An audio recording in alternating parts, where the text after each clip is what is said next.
Humans have always desired to create outstanding projects and structures. From the Great Wall of China centuries ago, to the Burj Khalifa in Dubai, to the Third Mainland Bridge in Nigeria, we've always dared to push the envelope in architecture and design to find where they intersect. This hunger to create structures that'll help to make our daily lives easier is what has helped push humanity forward. But that's not to say that we haven't come up short a couple times. It always starts out as a good idea, but due to unexpected factors, a project which started out with plans to be great can fall short and inevitably end up useless. Join us today as we list the most useless mega projects that were never meant to be. Interstate H3 Hawaii. Starting off this list, we'll have to take a dive to the beautiful state of Hawaii. Passing through one of the most serene landscapes on Earth, this 16-mile-long interstate highway is undoubtedly a marvel to behold. However, it wouldn't be on this list if it was all the way perfect now, would it? First proposed in 1960 as a means to connect Pearl Harbor Naval Base on the south to the Marine Corps Air Station on the East Coast.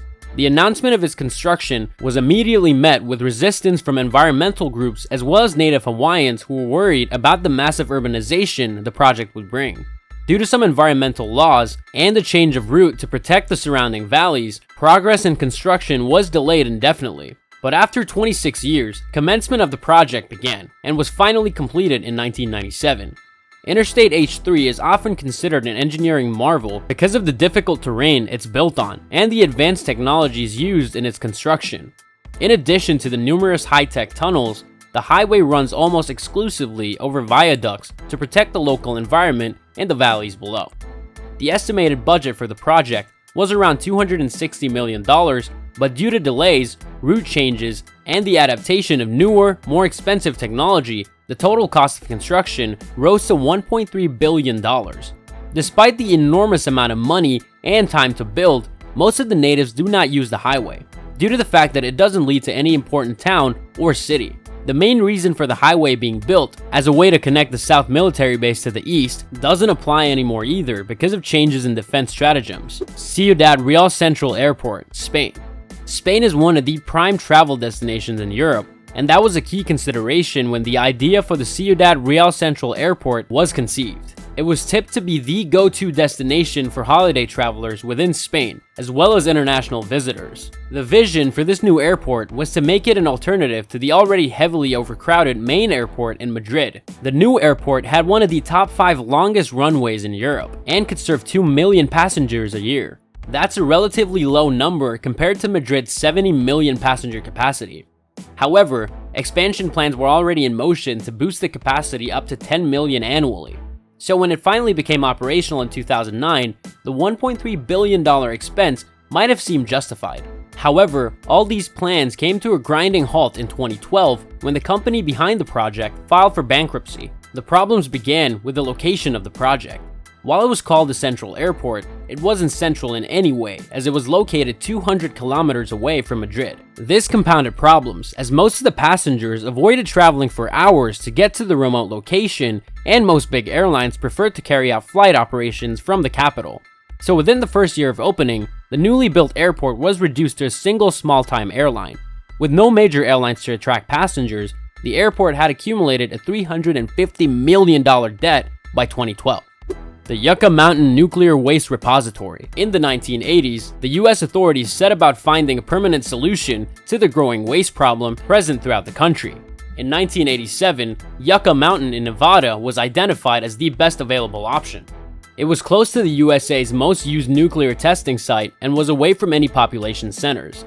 The plan was to deposit the waste from all over the country in a tunnel complex about 300 meters under Yucca Mountain.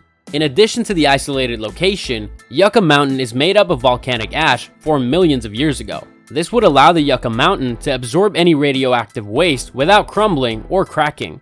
Yucca Mountain seemed like a great location for a repository on paper, but Nevadans were having none of it. The United States has over 100 operational and closed nuclear reactor sites in 34 states, but none of them were in Nevada. So the congressional representatives and the general public vigorously opposed the idea of being the only nuclear dumping site in the whole country. Furthermore, question marks were raised over the official hydrological and geological surveys of Yucca Mountain. Opponents believed that the site was unusable for a repository as it runs the risk of contaminating a nearby water source. By the time Barack Obama took office, the whole project had become highly politicized. And in 2010, the Obama administration deemed the project unworkable and stopped funding it. 3 years later, a federal court ordered its resumption yet again, but there's been little progress since. Forest City, Malaysia. Next on our list is a green futuristic smart city that would rise from reclaimed land on 4 artificial islands and will be built around an artificial forest ecosystem named Forest City.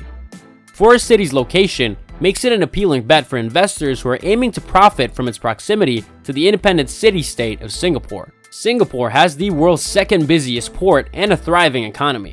The developers have already linked Forest City with Singapore through the Second Link Bridge. Shortening the distance between the cities is just 20 minutes. Forest City will also have its own customs facility, enabling residents to move freely to Singapore and back. The design is advertised to incorporate many green innovations. The city will be powered exclusively with renewable energy and is set to be completed by 2035 at a cost of $100 billion. But a multitude of economic and political hurdles are already hindering its progress. The project is being funded mainly through China, and Chinese residents virtually had a free pass to the city in the first few years of its construction. As a consequence, wealthy Chinese investors who couldn't afford the soaring prices of apartments in their own country rushed to Forest City. By 2019, 80% of the property owners were Chinese. The native Malaysians simply couldn't afford to buy these apartments as the property prices are set with only the Chinese markets in mind. This influx of Chinese investors caused a public outcry calling the project a new form of colonialism. After a change of leadership, the returning prime minister banned foreigners from owning property in the Forest City. This caused foreigners to lose interest. The next major setback came in the form of the pandemic and the worldwide travel bans. Malaysia's movement control order meant that no new investors could move in. Lots of existing investors opted out of the project due to the uncertainty. So by the start of 2020, less than 500 people were actually living in the residential developments, which is not a lot, considering that Forest City is designed for 700,000 people. As it stands, no one knows what the future truly holds for Forest City. But with the way things are going, it's not looking too good for the mega project. Naypyidaw, Myanmar.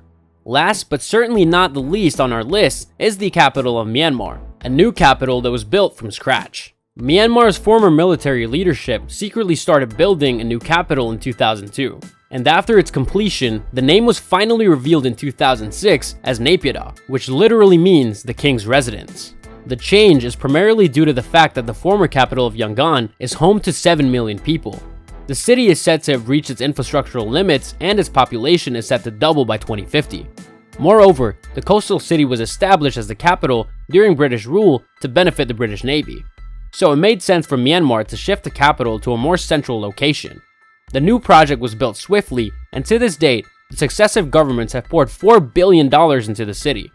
Although Naypyidaw boasts of having every tourist delight, from luxury hotels to golf courses to museums, everything about the city on paper looks to be a beacon to tourists, but the low population seems to be the only deterrent. The new capital is home to less than 1 million residents, most of which reside in the suburbs that were present even before the city became the capital. Due to the apparent lack of social amenities, most of the population is reluctant to make the city a permanent home. As such, the city has become somewhat of a ghost town. The incredible 20-lane highway is practically empty. Airports, shopping malls, hotel lobbies, and many business establishments are basically empty most of the time. Despite the apparent barrenness, there is a silver lining for the royal capital. It's built as a city of the future, and with the exploding population, Naypyidaw still has time for an inevitable redemption. For now, it's arguably the world's strangest capital and remains useless for much of the country's population. And this is why it ranks atop our list of the most useless mega projects in the world.